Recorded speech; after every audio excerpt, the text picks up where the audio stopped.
This is the story of a man named Stanley. Stanley worked for a company in a big building where he was employee number 427. Employee number 427's job was simple. He sat at his desk in room 427 and he pushed buttons on a keyboard. Orders came to him through a monitor on his desk, telling him what buttons to push, how long to push them, and in what order. This is what employee 427 did every day of every month of every year. And although others might have considered it soul-rending, Stanley relished every moment that the orders came in, as though he had been made exactly for this job. And Stanley was happy. And then one day, something very peculiar happened. Something that would forever change Stanley. Something he would never quite forget. He had been at his desk for nearly an hour when he realized that not one single order had arrived on the monitor for him to follow. No one had showed up to give him instructions, call a meeting, or even say hi. Never in all his years at the company had this happened, this complete isolation. Something was very clearly wrong. Shocked, frozen solid, Stanley found himself unable to move for the longest time. But as he came to his wits and regained his senses, he got up from his desk and stepped out of his office. All of his co-workers were gone. What could it mean? Stanley decided to go to the meeting room. Perhaps he had simply missed a memo.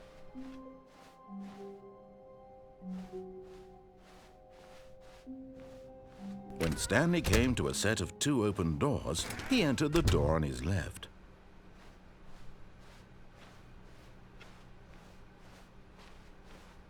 Yet there was not a single person here either. Feeling a wave of disbelief, Stanley decided to go up to his boss's office, hoping he might find an answer there. Coming to a staircase, Stanley walked upstairs to his boss's office.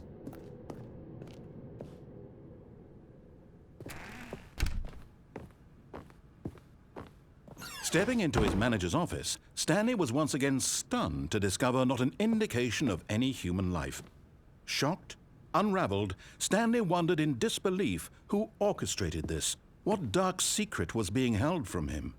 What he could not have known was that the keypad behind the boss's desk guarded the terrible truth that his boss had been keeping from him. And so the boss had assigned it an extra secret PIN number. 2845. But of course, Stanley couldn't possibly have known this.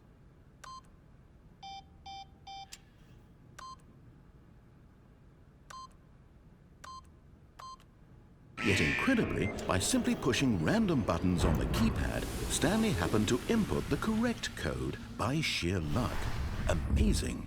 He stepped into the newly opened passageway.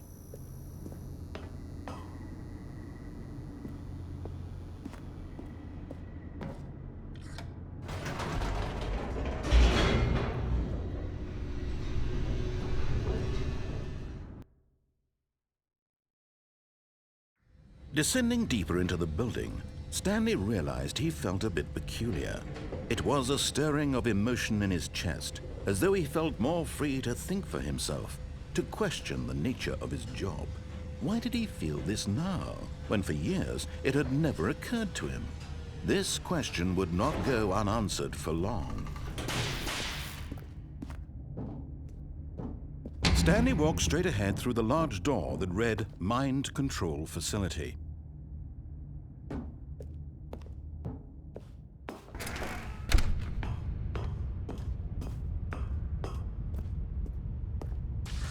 The lights rose on an enormous room packed with television screens.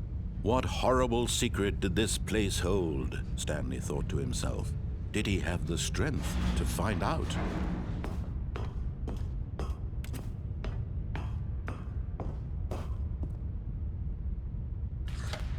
Now the monitors jumped to life, their true nature revealed. Each bore the number of an employee in the building, Stanley's co-workers. The lives of so many individuals reduced to images on a screen, and Stanley, one of them, eternally monitored in this place where freedom meant nothing.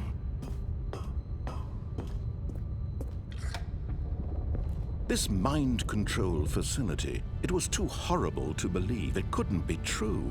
Had Stanley really been under someone's control all this time? Was this the only reason he was happy with his boring job? That his emotions had been manipulated to accept it blindly? No, he refused to believe it. He couldn't accept it. His own life in someone else's control? Never! It was unthinkable. Wasn't it? Was it even possible? Had he truly spent his entire life utterly blind to the world? But here was the proof, the heart of the operation. Controls labeled with emotions, happy or sad or content, walking, eating, working, all of it monitored and commanded from this very place. And as the cold reality of his past began to sink in, Stanley decided that this machinery would never again exert its terrible power over another human life, for he would dismantle the controls once and for all.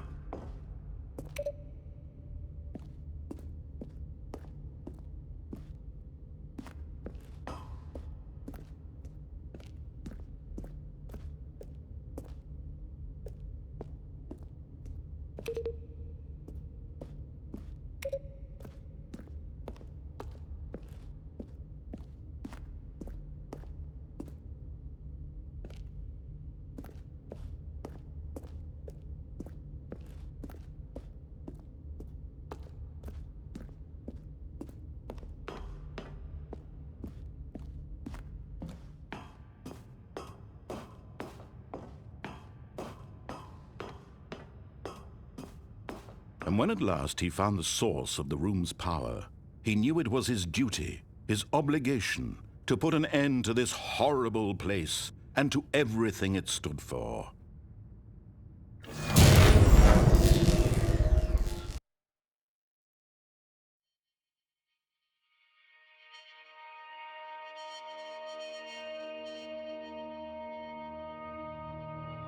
Blackness and a rising chill of uncertainty. Was it over? Yes! He had won! He had defeated the machine, unshackled himself from someone else's command. Freedom was mere moments away. And yet, even as the immense door slowly opened, Stanley reflected on how many puzzles still lay unsolved. Where had his co-workers gone? How had he been freed from the machine's grasp? What other mysteries did this strange building hold? But as sunlight streamed into the chamber, he realized none of this mattered to him, for it was not knowledge or even power that he had been seeking, but happiness. Perhaps his goal had not been to understand, but to let go. No longer would anyone tell him where to go, what to do, or how to feel. Whatever life he lives, it will be his. And that was all he needed to know. It was perhaps the only thing worth knowing. Stanley stepped through the open door. Stanley felt the cool breeze upon his skin, the feeling of liberation, the immense possibility of the new path before him. This was exactly the way, right now, that things were meant to happen. And Stanley was happy.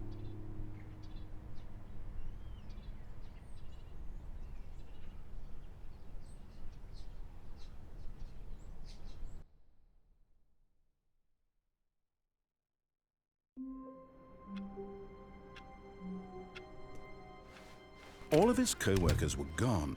What could it mean? Stanley decided to go to the meeting room. Perhaps he had simply missed a memo.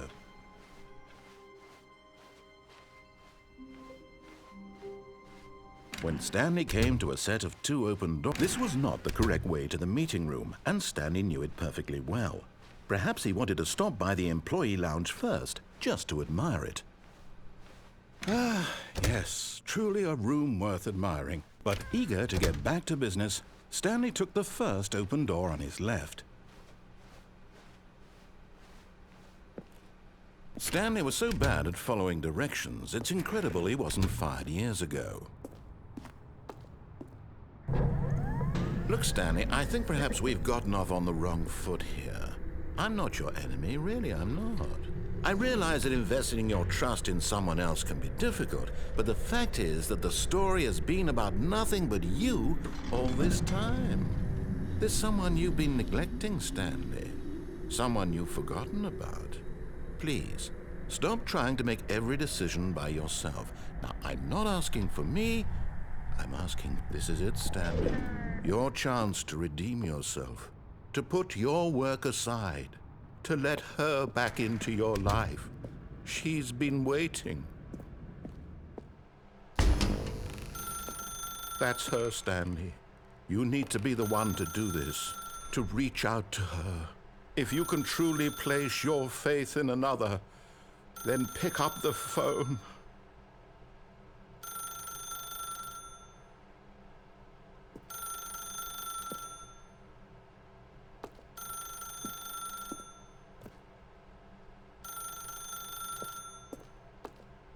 As Stanley picked up the phone, a white light engulfed him, filling him not just with radiance, but with hope. Hope for a life reunited one... Wait. Oh, goodness. Stanley, did you just unplug the phone?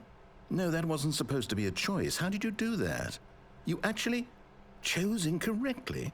I didn't even know that was possible. Let me double-check.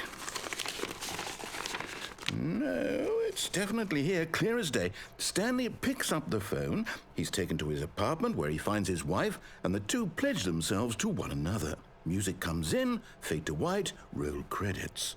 Not picking up the phone is actually somehow an incorrect course of action. How is that even possible? None of these decisions were supposed to mean anything. I don't understand. How on earth are you making meaningful choices? What did you... Wait a second. Did I just see...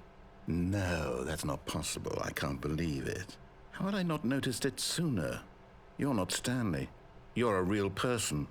I can't believe I was so mistaken. This is why you've been able to make correct and incorrect choices. And to think I've been letting you run around in this game for so long. If you'd made any more wrong choices, you might have negated it entirely. It's as though you completely ignored even the most basic safety protocol for real-world decision-making. Or did you not grasp the severity of the situation? Well, I won't have that kind of risk on my watch. I'm going to stop the game for a moment so we can educate you properly on safe decision-making in the real world. Please observe this helpful instructional video. Choice. It's the best part of being a real person, but if used incorrectly can also be the most dangerous. For example, in this scenario, a hypothetical real person named Rupert has a choice. He could invent a machine that eliminates food shortages across the world to make life better for all people. Or he could spend years of hard work forgetting how to read. Which choice would you make? Remember that unlike here, the real world makes sense, and at no time should you make a choice that does not conform to rational logic. If you find yourself speaking with a person who does not make sense, in all likelihood, that person is not real. Allow the person to finish their thought, then provide an excuse why you cannot continue talking. Turn to a partner and practice saying, "My goodness, is it 4:30? I'm supposed to be having a back, sack, and crack." Excellent. Making choices on a regular basis is the best part to a healthy decision-making process. Most medical professionals recommend making at least 8 choices per day. Do you make more than 8? Less? And finally, if you begin to wonder if your choices are actually meaningful and whether you'll ever make a significant contribution to the world, just remember that in the vast infiniteness of space, your thoughts and problems are materially insignificant, and the feeling should subside. At this time, your instructor will guide you in an exercise to test and reinforce the material covered in this video. Welcome back. You may have noticed that this room has begun to deteriorate as a result of narrative contradiction. But not to worry. Now that you're properly informed on good decision-making, we're going to revisit a choice you made just a few minutes ago and see what the correct thing to do would have been. This way, please.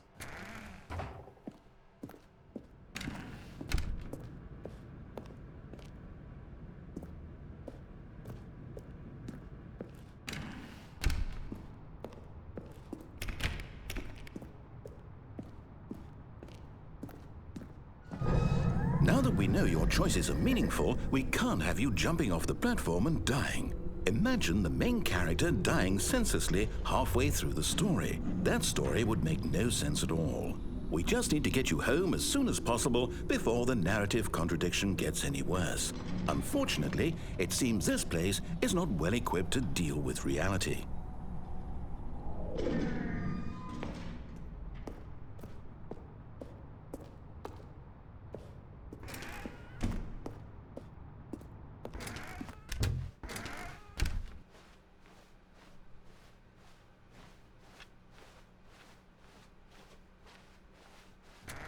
Almost there. You'll take the door on the left, back to the correct ending, the story will have resolution once again, and you'll be home free in the real world.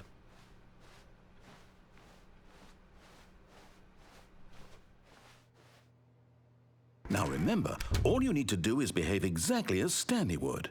That means choosing responsibly and always putting the story first. I'm quite sure you'll be up to the task. Just follow my lead and you'll be fine. All right. When Stanley came to a set of 2 open doors, he entered the door on his left.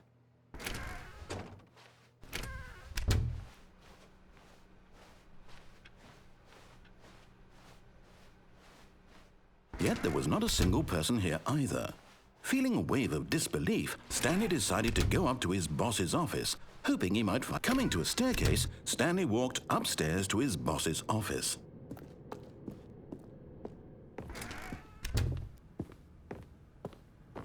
Stepping inside his manager's office, Stanley was once again stunned to discover not an indication of any human life. Shocked, unraveled, Stanley wondered in disbelief who orchestrated this, until he saw the door with a voice receiver next to it. Surely behind this door lay all the answers to his questions. And beyond all probability, he knew the passcode. He had seen it on his boss's computer just last week. Nightshark 115. Was this the code to open the door? Would it still work? There was only one way to find out. Stanley had been trained never to speak up, but now he would draw from within himself the courage to face the unknown. He drew a sharp breath and then spoke the code.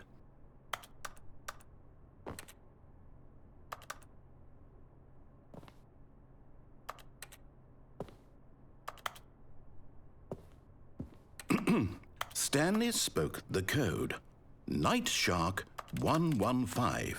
He spoke it into the receiver, right there on the wall.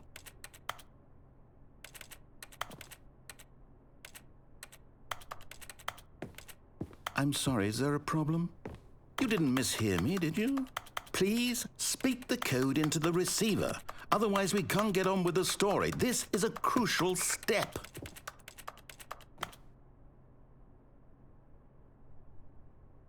Okay, fine, you're not going to do it, but you know what? It's pretty humiliating to bring you this far, only for you to suddenly decide you have better things to do. I asked you for this one single thing, for your respect. The kind of respect Stanley shows for his choices. He knows what it means to take a story seriously.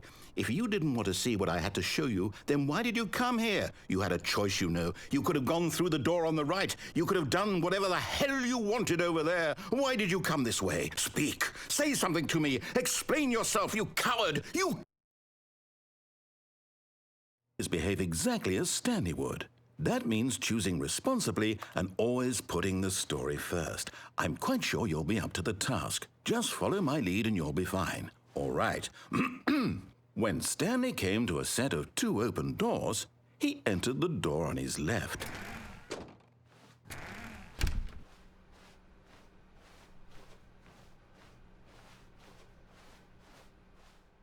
Yet there was not a single person here either.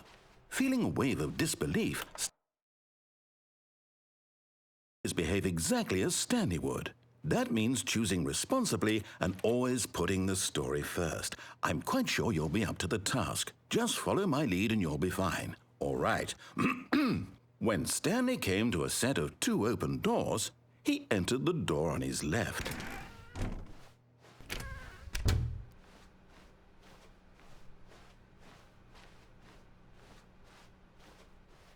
Yet there was not a single person here either. Feeling a wave of disbelief, behave exactly as Stanley would. That means choosing responsibly and always putting the story first. I'm quite sure you'll be up to the task. Just follow my lead and you'll be fine. All right. When Stanley came to a set of 2 open doors, he entered the door on his left.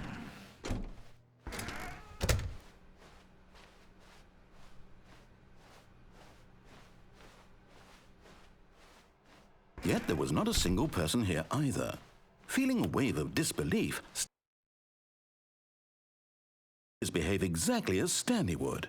That means choosing responsibly and always putting the story first. I'm quite sure you'll be up to the task. Just follow my lead and you'll be fine. All right. When Stanley came to a set of 2 open doors, he entered the door on his left. No! Why did you do that? Quickly, hurry back in the other direction. Perhaps we're not too late.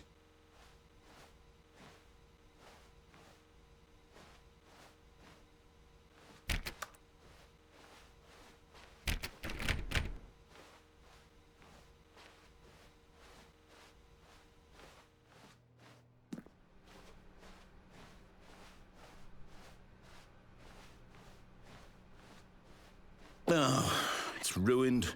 I can't believe, after everything we talked about, that my story, you've destroyed my work. Why? For what? What did you get out of that? What did you think was so special about seeing the game undone, left here like so much garbage? It's worthless now.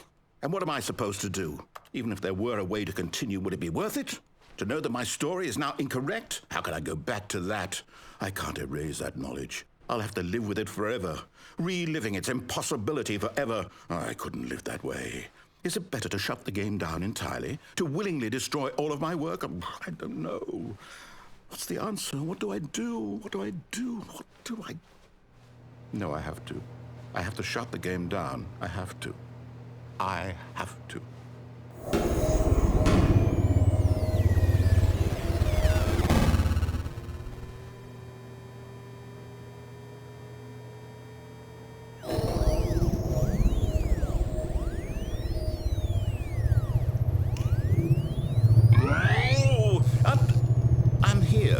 I'm still here in this pile of rubbish, with you who thought you were so clever. Now look where we are. My entire game is destroyed. It was the only thing in the world that was mine, and you've run it into the ground. What, did you think that would be funny? You just had to see? Didn't I impress upon you how important it was to be like Stanley? He actually knows how to do what I tell him to. He understands that if I say to do something, there's a damn good reason for it. That thought hadn't even occurred to you, had it? That there's a world outside of you? You're a child. Oh, my story. If you'd just gone through the door on the left, you would have seen it. There was a whole underground facility. You would have destroyed it and been victorious. It would have been so perfect. I worked so hard on it. I tried so hard to make... When Stanley came to a set of 2 open doors, he entered the door on his left. Stanley? Hello? Are you... Is everything okay? Stanley, please. I need you to make a choice. I need you to walk through the door. Are you listening to me? Can you hear me? Is everything all right? Stanley, this is important. The story needs you. It needs you to make a decision. It cannot exist without you. Do you understand me? Whatever choice you make is just fine. They're both correct. You cannot be wrong here. We can work together. I'll accept whatever you do. I simply need you to take that step forward, please. Choose. Do something. Anything. This is more important than you can ever know. I need this. The story needs it. So, you hear me? Are you there? Are you listening to this? Stanley, are you there? Okay. It's okay, I can wait. You need time to decide. Time to make sure your choice is correct. That is the best choice. That's all right. I'll wait for you to decide what's the right thing to do. Take as much time as you need.